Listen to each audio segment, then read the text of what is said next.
వారి ఘనమైన శుభవందన తెలియజేస్తున్నాం. ప్రభు గత 7 మాసములు మనల్ని కరుణించి కాచి కాపాడి చూపి ఆయన దయలో ఆయన కృపలో ఈ రీతిగా ఆయన సన్నిధానంలో కూడి ఉండట ఎంతో భాగ్యం కనుక ఆయన ఇచ్చినటువంటి ఈ యొక్క శుభ సమయాన్ని బట్టి దేవుని నామానికి కృతజ్ఞతాస్తుతులు చెల్లిస్తూ మనం ముందుకు కొనసాగుదాం. ఏలయనగా దేవుని యొక్క సన్నిధిలో మనం 12వ వచనం చదువుకుందాం.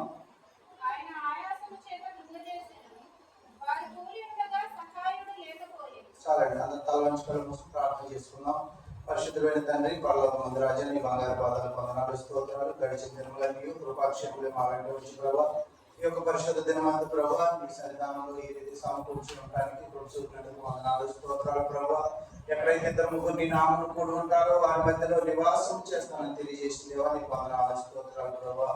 అవును తండ్రి, వారి యొక్క ప్రతి బాధలోనూ శ్రమలోనూ ఇశ్రాయేలు అరణ్య ప్రాంతంలో జీవించినప్పుడు మీరు తండ్రి కృంగిన వారు లేవనెత్తిన దేవుడు ప్రభా, ఆయన సమస్యలు వారిని ప్రభా బలం చేకూర్చిన దేవుడు మీరే తండ్రి. ఆయనను ప్రభా వారికి సహాయకులు లేనప్పుడు మీరే నేనున్నానని తెలియజేసిన దేవా, ఉన్నవాడు అనువాడు అయినట్టు మా ప్రియ పరలోక తండ్రి, మీ పరిశుద్ధ పాదాలు వందనాలు స్తోత్రాలు.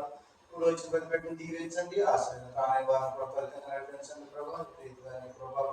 ప్రభా మేమందరం కొనసాగునట్లు ప్రభా నీ సన్నిధానం మాకు ఏర్పాటు చేసినందుకు వందనాలు స్తోత్రాలు చెల్లించుకుంటూ ఆయన ఈ సన్నిధిలో ఒక దినము గడుపుట 1000 దినముల కంటే శ్రేష్టమైనటువంటి వాగ్దానాన్ని మేము చేతపట్టుకుని ముందుకు కొనసాగునట్లు మీరే ఘనత మహిమ ప్రభావం పొందుకున్నామని యేసుక్రీస్తు ప్రభువు శ్రేష్టమైన నామములో ప్రార్థించి వేడుకొనుచున్నాము తండ్రి, ఆమేన్. ప్రభువునందు ప్రియమైన వారు ఇక్కడ చూసినట్లయితే ఆయన ఆయాసం చేత కృంగజేసెను, వారు కూలి ఉండగా సహాయుడు లేకపోయెను. మన యొక్క పరిస్థితుల్లో మనం వెళుతూ ఉన్నప్పుడు ఆయా సమయాల్లో మన కష్టకాలాల్లో మన దేవునికి మొరపెట్టినప్పుడు దేవుడు మనకు సహాయకుడుగా ఉంటున్నాడా లేదా అని జ్ఞాపకం చేసుకోవాల్సిన వారు ప్రభునందు ప్రియమైన వాళ్ళరా. ఎలాగనగా 5వ వచనం చదువుకుందాం.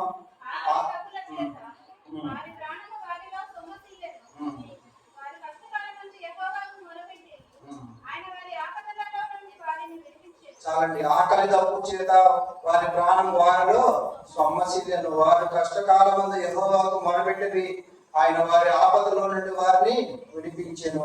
కాబట్టి దేవుని యొక్క కృపా కనికరం బట్టి మనందరూ కూడా ప్రభు విడిపించి ఆయన సన్నిధానంలో పాపము నుండి శాపము నుండి మనందరూ కూడా మరి విడుదల దయచేసినటువంటి దేవుడు. ఎలాగనగా 15వ వచనం చదువుకుందాం.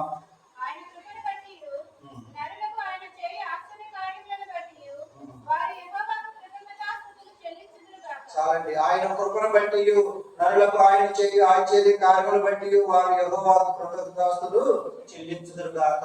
అనేక సమయంలో మనము కృంగినటువంటి సమయంలో లేవనెత్తినటువంటి ప్రభు ఆకలి దప్పు చేత మనము సమస్యటువంటి సమయంలో ఆయన సహాయకుడుగా ఉండి మనల్ని నడిపించినటువంటి దేవుడు, పోషించినటువంటి దేవుడు, ఇశ్రాయేలు కాపాడువాడు, కునుకడు నిద్రపోడటువంటి వాగ్దానాన్ని మన పట్ల, మన కుటుంబాల పట్ల, మన సంఘం పట్ల దయచేసినటువంటి దేవునికి మనం కృతజ్ఞతలు చెల్లించాలి. ప్రభునందు ప్రియమైన వాళ్ళగా ఎలాగనగా నరులకు ఆయన చేయి ఆశ్చర్య కార్యం బట్టి వారు యెహోవాకు కృతజ్ఞతాస్తుతులు చెల్లించుదురు గాక. అట్టి జాబితాలో మనం ముందుకు కొనసాగాలి.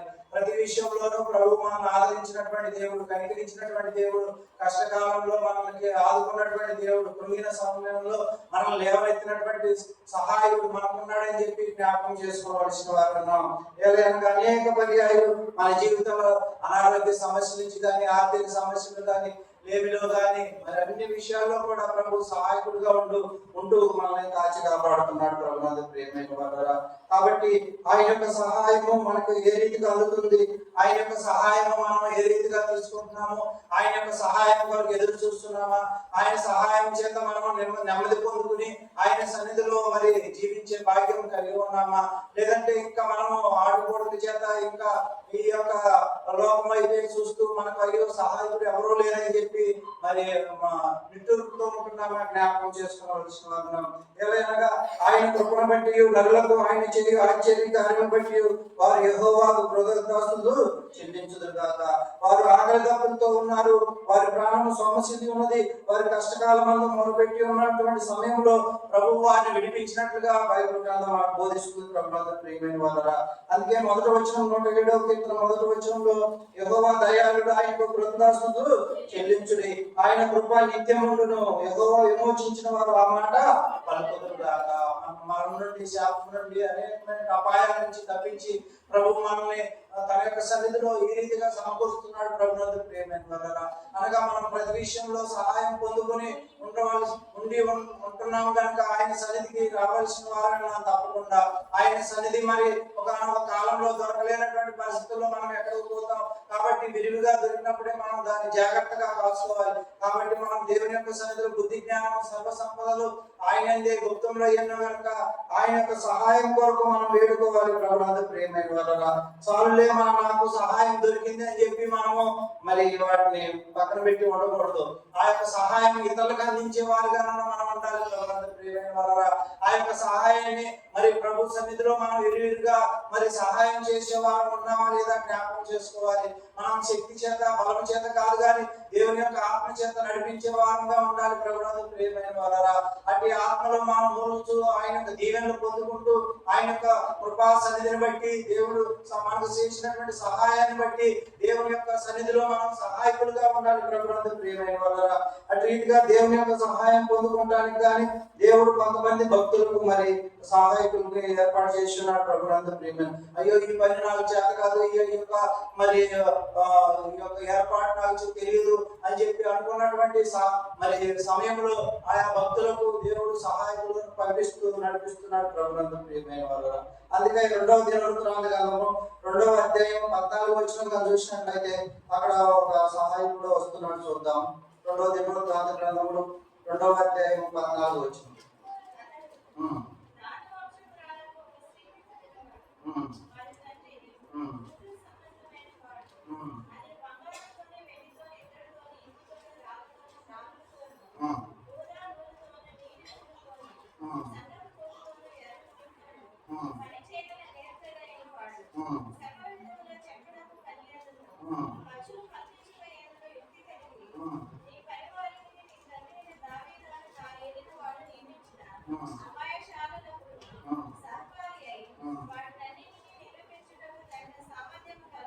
చాలండి, ఇప్పుడు చూస్తున్నాం ఒక భక్తుని. ప్రభునందు ప్రియమైన వారలారా, ఆ యొక్క వ్యక్తికి మరి కావాల్సినటువంటి సహాయకుల్ని దేవుడే ఏర్పాటు చేస్తున్నాడు. అనగా 12వ వచనం కూడా చూసుకుందాం. యెహోవా ఘనత కొరకు ఒక మందిరమును, నీ రాజ్య ఘనత కొరకు ఒక నగరము కట్టించుటకు తగిన జ్ఞానమును, తెలివి గల బుద్ధిమంతుడైన కుమారుని రాజైన దావీదునకు దయచేసిన భూమి ఆకాశం సృష్టికర్త ఇశ్రాయేలు దేవుడైన యెహోవా స్తుతి నొందును గాక. హల్లెలూయా. ప్రభునందు ప్రియమైన వారలారా, దేవుని యొక్క సన్నిధిలో మనము కూడా ఇటు యోగ్యత కలిగినప్పుడు దేవుని యొక్క నామంలో, దేవుని యొక్క సన్నిధిలో యెహోవా స్తుతి నొందును గాక అని ప్రజలందరికీ వివరించడానికి గాను మనం అనేకుల్ని పిలువబడాలి. ప్రభునందు ప్రియమైన వారలారా, మన యొక్క బంధుమిత్రులను, స్నేహితులను కూడుకొని దేవుని యొక్క సన్నిధికి వచ్చి ఈ రీతిగా యెహోవా దయాళుడు, ఆయన కృతజ్ఞతలు చెల్లించుడు అనేటువంటి వచనం ద్వారా దేవుని యొక్క పరిశుద్ధ సన్నిధిలో మనం విలువైన వారంగా ఉంటూ దేవుని యొక్క కృపలో ఆయన ఇచ్చినటువంటి రక్షణని చేతబట్టుకుని ప్రభునందు మనం దీవించిన విధానాన్ని బట్టి, మనకు సహాయం చేసిన విధానాన్ని బట్టి ఆయన సన్నిధిలో మొరలిడుతూ ప్రభు సన్నిధికి అనేకుల్ని సహాయకులుగా మనం ఉంటూ నడిపించాలి. ప్రభునందు ప్రియమైన వారలారా, అటువంటి సమయంలో ఇక్కడ అయ్యో నాకు తెలియనటువంటి పనుల్లో నేను ఉన్నానని చెప్పి సొలొమోను రాజు అనుకున్న సమయంలో, ఇదిగో నీ దేవుడైన యెహోవా స్తుతి నొందును గాక, తెలివియు వివేచన గల హురాము ఒక చురుకైన పని వారిని నేను నీ యొద్దకు పంపుతున్నాను. ప్రభు అటువలే మన దగ్గర కూడా ఒక్కొక్క సమయంలో మనం అలసి ఉన్నటువంటి సమయంలో, మనం సొలసి ఉన్నటువంటి సమయంలో, మనం ఎటు ఆదరణ లేక ఓదార్పు లేక ఉన్నటువంటి సమయంలో దేవాది దేవుడైనటువంటి యెహోవా దాసుడైనటువంటి దైవజనులను మన యొక్క పంపినప్పుడు వారి ప్రార్థన ద్వారా, వారి యొక్క మనవుల ద్వారా దేవుడు ఆలకించి మనకు అనేకమైనటువంటి క్షమను, ఆ యొక్క కనికరాన్ని చూపించే దేవుడు, ప్రభునందు క్షమించే దేవుడు, మనకు ఆదరణ దయచేసే దేవుడు మనకున్నాడని ఆయన యొక్క సహాయం కొరకు మనం ఎదురుపడుతూ ఉండాలి. ప్రభునందు ప్రేమ అనగా మనం వాక్యంని దేవుని యొక్క సన్నిధిలో సమృద్ధిగా పొందుకున్న తర్వాత దేవుని యొక్క కృప కొరకు ఆయా ప్రాంతాల్లో జనులకు, సంఘానికి మరి మాదిరిగా ఉంటూ మరి సహాయకులుగా ఉండాలి. ప్రభునందు ప్రియమైన వారలారా, కాబట్టి మనము ఎక్కడ వేసిన బొమ్మలు అక్కడే ఉన్నట్టుగా కాకుండా దేవుని యొక్క కృపా సింహాసనం యొద్దకు మనం అందరినీ కూడా నడిపించడానికి కూడుకొని ఉండాలి ప్రభునందు ప్రియమైన వాళ్ళరా. మరి మాసాలు గడుస్తా ఉన్నాయి, నెలలు గడుస్తా ఉన్నాయి, సంవత్సరాలు గడుస్తా ఉన్నాయి, కానీ మనం ఇంకా లోపులుగానే ఉంటున్నాం, అంటే తక్కువగానే ఉంటున్నాం ప్రభునందు ప్రియమైన. ఇచ్చే వారు ఉండలేదు. ఇదిగో అక్కడ ఉన్నటువంటి కుర్చీలన్నీ ఇప్పుడు ఖాళీగా మరి ఉంటున్నాయి ప్రభునందు ప్రియమైన వాళ్ళరా. కాబట్టి ఇక్కడ హోరామును ఏ రీతిగా అయితే దేవుడు పంపిస్తున్నాడు అటువంటి శక్తి కలిగిన వారంగా మనం కూడా ఉండాలి. ఇప్పుడు మనము దేవుని ఎరగకుంటున్నప్పటికీ దేవుడు మనందరం కూడా తన యొక్క జ్ఞానంతోనూ తన యొక్క దీవెనతోనూ నింపుతూ ఉండగా మనం అనేకుల వరకు మనం పాటుపడే వారం ఉండాలి ప్రభునందు ప్రియమైన వాళ్ళరా. మరి ఈ రీతిగా దేవుడు ఆయా భక్తులకు మరి సహాయకులుగా పంపిస్తున్నాడు ప్రభునందు ప్రియమైన వారు. అంతేకాదు మోషే కూడా ఒక దినంలో మా ప్రభువా ఈ పని నాకు చేత కాదు అని చెప్పి అంటూ ఉన్నప్పుడు ఆయన కూడా ఒక సహాయం పంపించున్నాడు. చూద్దాం. నిర్గమకాండము 35వ అధ్యాయం 30 వచనం ఒక మాట జ్ఞాపకం చేసుకుందాం. నిర్గమకాండము 35వ అధ్యాయం 30వ వచనం. మరియు మోషే ఇశ్రాయేలుతో ఇట్లనెను, చూడుడి, యెహోవా ఊరు కుమారుడును ఊరు మనుమడైన బెసలేలును పేరు పెట్టి పిలిచి విచిత్రమైన పనులను కల్పించుటకును బంగారుతోను వెండితోను ఇత్తడితోను పని చేయుటకును రత్నములను సానబెట్టి పొదుగుటకును చెక్కుటకును విచిత్రమైన పనులంటిని చేయటకు వారికి ప్రజ్ఞా వివేక జ్ఞానము కలుగునట్లు దేవుని ఆత్మతో వారిని నింపి ఉన్నాడు. హల్లెలూయా. ఈనాడు మనం క్రైస్తవులు కనపడుతున్నటువంటి మనము ఇదిగో ఈ యొక్క లోకాశల వరకు మరి మనం పాకులాడుతూ ఉన్నాం ప్రభునందు ప్రియమైన వాళ్ళరా. ఇక్కడ దేవాది దేవుడైనటువంటి దేవుని యొక్క మరి దాసుడు మరి దేవుని యొక్క మరి సేవకుడైనటువంటి మోషేకు దేవుడు ఒక మరి సహాయకుడిని పంపిస్తున్నాడు ప్రభునందు ప్రియమైన వాళ్ళరా. వారిని ఆ రోజుల్లోనే ఆత్మ జ్ఞానంతో దేవుడు నింపి ఉన్నాడు ప్రభునందు ప్రియమైన వాళ్ళరా. అట్టి ఆత్మ జ్ఞానం నింపుకోలేక ప్రజలందరూ కూడా ఈ లోక జ్ఞానం కొరకు ఎదురు చూస్తున్నారు. జ్ఞాని ఏమైనా శాస్త్రీయమైన ఈ లోక తర్కవాది ఏమైనా చెప్పి బైబిల్ గ్రంథం బోధిస్తున్నది కనుక ఈ లోక జ్ఞానం దేవుడు వెరితనం చేసి ఉన్నాడు కనుక దేవుని యొక్క జ్ఞానం కలిగి ఉండి ఆయన యొక్క ఆత్మలో కొనసాగుతున్నప్పుడు బుద్ధి జ్ఞానం సర్వసంపదలు ఆయన ఎందే గుప్తంలో అయ్యడం కనుక ప్రతి విషయంలో మనం అడుగు వాటి కంటే ఊహించు వాటి కంటే అత్యధికంగా ఈరుడు దయచేసినటువంటి ప్రభు దగ్గరకు మనం రావాలి ప్రియమైన వారు. అప్పుడు ఆయన నీకు సహాయకుడిని పంపిస్తాడు ప్రభునందు ప్రియమైన వారు. నువ్వు కష్టకాలంలో దేవుని కొరకు వేడుకున్నప్పుడు ఆయన నీకు సహాయాన్ని పంపిస్తాడు ప్రభునందు ప్రియమైన వారు. అటువంటి సమయంలో అట్టి కరువులో అట్టి వేదంలో అట్టి శోధంలో అట్టి మరణంలో నుంచి దేవుడు మరి ఆయా ప్రజలు అయ్యో మాకు సహాయం చేయమని చెప్పి ఒక రాజును అడుగుతూ ఉన్నారు. ఆ రాజు అంటున్నాడు, 2వ రాజుల గ్రంథం 6వ అధ్యాయం 25వ వచనం ఒక మాట జ్ఞాపకం చేసుకుని తీసుకుందాం. 2వ రాజుల గ్రంథము 6వ అధ్యాయం 25వ వచనం.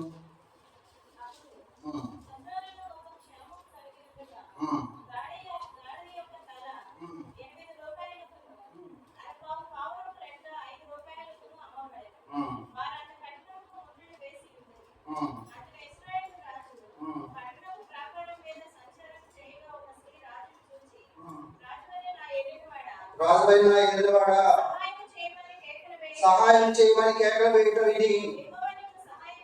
యెహోవా నీకు సహాయం చేయనిది నేను ఎక్కడి నుండి నీకు సహాయం చేయను. ప్రభునందు ప్రియమైన వాళ్ళని చూడండి. ఒక రాజు అంటున్నాడు, అయ్యో యెహోవా సహాయం చేయింది నేను నీకు ఎక్కడ తీసుకొచ్చి పెట్టినమ్మా అంటున్నాడు ప్రభునందు ప్రియమైన వాళ్ళ. కాబట్టి ఈ లోకం కొరకు మనం వేదిక పడకూడదు. ప్రభునందు దేవుని యొక్క సన్నిధిలో మనం వేడుకున్నప్పుడు దేవుడు మనకు సహాయకుడుగా ఉంటాడు ప్రభునందు ప్రియమైన వాళ్ళ. అక్కడ స్త్రీలు ఎంతో వేదన పడుతున్నారు, రోదన పడుతున్నారు ప్రభునందు ప్రియమైన వాళ్ళ. అయ్యో మాకు సహాయం చేయమని చెప్పి రాజును వేడుకుంటున్నాడు. రాజు చేతులు ఎత్తేసి అంటున్నాడు, అయ్యో యెహోవా సహాయం చేయింది నీకు నేను ఎక్కడి నుంచి సహాయం చేయగలనమ్మా అంటున్నాడు ప్రభునందు ప్రియమైన వాళ్ళ. అంటే ఇప్పుడు చూడండి, ఈ లోకంలో ఉన్నటువంటి అధికారాన్ని బట్టి మనకు ఎటువంటి మేలు జరగదు, కానీ దేవుని యొక్క సన్నిధిలో కూడుకున్నప్పుడు ప్రభు మనల్ని దీవిస్తాడు ప్రభునందు ప్రియమైన వాళ్ళ. ఆయన సన్నిధిలో సంతోషింపజేస్తాడు. ఆయన సన్నిధిలో సమాధానము అనేటువంటి వర్తమానాన్ని మనకు దయచేస్తాడు ప్రభునందు ప్రియమైన వాళ్ళ. తర్వాత మన యొక్క ఆత్మ మన హృదయము ఆత్మతో నింపబడి దేవుని యొక్క సన్నిధిలో తేజరెక్కుతుంది ప్రభునందు ప్రియమైన వాళ్ళ. కాబట్టి యోగు కూడా అంటున్నాడు, నా విమోచకుడు సజీవుడని నేను మళ్ళీ ఆయన చూస్తానన్నటువంటి విశ్వాసం ఆత్మలో ఎంతో ఉప్పొంగుతూ అంటున్నాడు ప్రభునందు ప్రియమైన వాళ్ళ. అందుకే యోహాను భక్తుడు అంటున్నాడు, ఇదిగో నేను ఆయన యొక్క చెప్పులు వారినైనా విప్పడానికి కూడా సమర్థను కాను అంటున్నాడు ప్రభునందు ప్రియమైన వాళ్ళ. అట్టి యోగ్యత కలిగి మనం ముందుకు కొనసాగుతున్నప్పుడు ఇక్కడ రాజు అంటున్నాడు, అయ్యో యెహోవా సహాయం చేయండి, నేను మీకు ఎక్కడి నుండి సహాయం చేయను అంటున్నాడు ప్రభు. కాబట్టి దేవుని యొక్క సన్నిధిలో మనకు సహాయకుడు ఉన్నాడని చెప్పి జ్ఞాపకం చేసుకోవలసిన వారు. అందుకే భక్తుడు అంటున్నాడు, ఏ అపాయము రాకుండా నిన్ను దివారాత్రులు కాపాడువాడు, ఏ అపాయము రాకుండా నిన్ను దివారాత్రులు కాపాడువాడు, ప్రతిక్షణం నీ పక్షమందు రక్షకుడు, ప్రతిక్షణం నీ పక్షమందు రక్షకుడు, దేవుని యందు నిరీక్షణ ఆయనను స్తుతించిన ప్రాణమా, దేవుని యందు నిరీక్షణ ఆయనను స్తుతించిన ప్రాణమా, చీకటిని వెలుగుగా చేసి ఆయనే నీ ముందు పోవాడు, చీకటిని వెలుగుగా చేసి ఆయనే నీ ముందు పోవాడు, సత్యమగు జీవమగు మార్గమేసే, ఏ సత్యమగు జీవమగు మార్గమేసే, దేవుని యందు నిరీక్షణ ఆయనను స్తుతించున ప్రాణమా, స్తుతి మహిమలు నీకే ప్రభు, నిత్యము నిన్నే కొనియాడెదా, స్తుతి మహిమలు నీకే ప్రభు, నిత్యము నిన్నే కొనియాడెదా, హల్లెలూయా హల్లెలూయా హల్లెలూయా హల్లెలూయా హల్లెలూయా హల్లెలూయా, దేవుని యందు నిరీక్షణ ఆయనను స్తుతించున ప్రాణమా, నీకు సహాయము చేయువాడు సదాదుకొనువాడు ఆయనే, నీకు సహాయము చేయువాడు సదాదుకొనువాడు ఆయనే, ఆధారము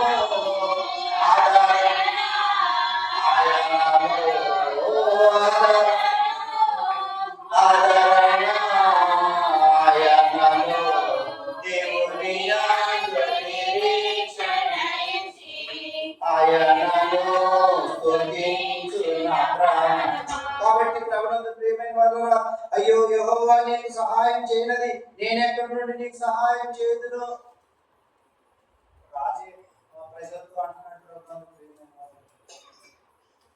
మరి మనం ఏ సహాయ స్థితిలో ఉంటున్నాం జ్ఞాపకం చేసుకోవాల్సిన వారు, సహాయం పొందుకునే వారు ఉంటున్నామా, సహాయం చేసే వారు ఉంటున్నామా జ్ఞాపకం చేసుకోవాలి. కాబట్టి ఆయన సొలొమోనుకు హోరామును మరి మోషేకు బెత్లెహేమును పంపించి ఆ యొక్క మందిరంలో సిద్ధపాటు చేయడానికి ఏ రీతికైతే ఆత్మపూర్ణులుగాను వివేకం గలవారుగాను జ్ఞానయుక్తమైన వారుగా నడిపించినటువంటి దేవుడు నీకు నాకు కూడా మన కుటుంబాల్లోనూ మన జీవితాల్లోనూ మన యొక్క సంఘంలోనూ అనేకులు ఏర్పాటు చేస్తూ ఉండగా ప్రభువునందు ప్రియమైన వారులారా, నశించిన వారిని వెదకి రక్షించడానికి మనిషి కుమారుడు ఈ లోకానికి వచ్చి ఉన్నాడు కనుక ఆయన దయాళుడు, దయాదాక్షిణ్యపుడు, కృపా సమృద్ధి గలవాడు కనుక ఆయన కృపలో మనం ముందు కొనసాగుతున్నప్పుడు ఆయనే నీకు సహాయం చేసేవాడు ఉంటున్నాడు కనుక ప్రభువునందు ప్రియమైన వారులారా, ఎటువంటి అనారోగ్య పరిస్థితుల్లో ఉన్నప్పటికీ, ఎటువంటి ఆర్థిక సమస్యలు ఉన్నప్పటికీ, ఎటువంటి కష్టకాలంలో ఉన్నప్పటికీ, ఆకలి దప్పు చేత వారి ప్రాణం వారిలో సమస్యలను వారి కష్టకాలం ముందు యెహోవాకు మొరపెట్టి ఆయన వారి ఆపదల నుండి వారిని విడిపించినటువంటి ప్రభు నీకు నాకు ఉన్నాడు కనుక చివరిగా చూసినట్లయితే యెషయా గ్రంథము 41వ అధ్యాయం 9-10 వచనాలు చదువుకుందాం.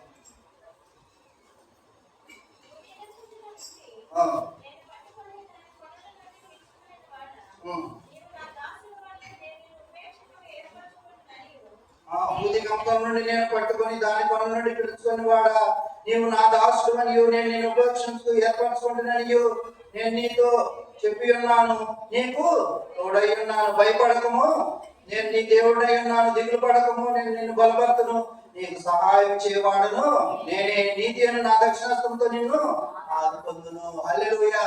కాబట్టి ప్రభు వాగ్దానం ఇచ్చినటువంటి దేవుడు నమ్మదగిన వాడు, నీతిమంతుడు కనుక ఆయన దయాళుడు. ఆయన రుణదాసం చెల్లిస్తూ ఆయాసం చేత, దిగులు చేత, దప్పిక చేత వారు కూలి ఉండగా కుంగి ఉండగా ప్రభువు లేవనెత్తినటువంటి ప్రభు నీకు నాకు ఉన్నాడని గ్రహించి ప్రభునందు ప్రియమైన వారా, ఆయన సన్నిధానంలో ఆయన యొక్క మందిరాలలో మనం తేజెల్లుతూ దేవుని స్తుతిస్తూ ఆరాధిస్తూ మహిమపరుస్తూ, అయ్యో నువ్వు నా దాసుడు అయ్యో, నేను నిన్ను ఉపేక్షింపగా ఏర్పరచుకుంటున్నాను, నేను నీతో చెప్పి ఉన్నాను, నీకు తోడై ఉన్నాను, దిగులు పడకము, నేను బలపడుతును, నీకు సహాయం చేయవాడును, నేనేటువంటి వాగ్దానాన్ని ప్రభు దయచేసి ఉన్నాడు కనుక మనం అన్ని విషయాల్లో కూడా దేవుని నామాన్ని స్తుతిస్తూ ఆరాధిస్తూ మహిమపరుస్తూ దేవుని యొక్క కృపలో సాగిపోతూ అనేకులకు ఆదర్శంగా ఉంటూ ప్రభునందు ప్రియమైన వాళ్ళ మాదిరికరం చూపిస్తూ సహాయకుడుగా ఉంటూ దేవుని యొక్క సేవ పరిచయంలో ముందుకు కొనసాగినట్లు ఆయన కృతజ్ఞతాస్తులు చెల్లించే భాగ్యాన్ని దేవునికి ఇచ్చున్నాడు కనుక ఇటు అర్హతలు కలిగిన వారమై ముందుకు కొనసాగుతూ దేవుని సన్నిధిలో దేవుని యొక్క కృపలో మనం ఆయన సన్నిధిలో స్తుతిద్దాం, ఆరాధిద్దాం, మహిమపడతాం. దేవుడికి కొద్ది మాటలు దీవించును గాక.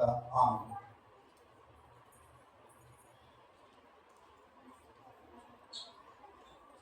వాక్యం విన్నాం. వాక్యంలో ఉండే దేవుడు మీతో ఏ కోణంలో మాట్లాడారో దాన్ని జ్ఞాపకం చేసుకుంటూ, అలాగే ప్రభు యొక్క శివ మాటని జ్ఞాపకం చేసుకుంటూ అందరూ కూడా దేవుడిని ఆరాధిద్దాం. ఈరోజు ప్రత్యేకంగా బల్ల కార్యక్రమాన్ని మనం కలిగి ఉన్నాం కనుక ఈ ఆరాధన సమయాన్ని అందరూ కూడా సద్వినియోగం చేసుకోవాల్సిందిగా మనం చేస్తా ఉన్నాం.